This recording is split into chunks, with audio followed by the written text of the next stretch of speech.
దిగి వచ్చెను దైవాంశ సంభూతుడు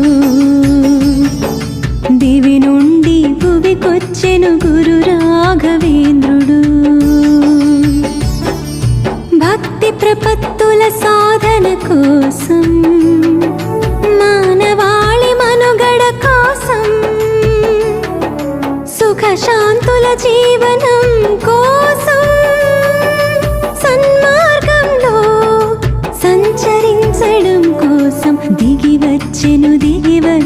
దైవాంశ సంభూతుడు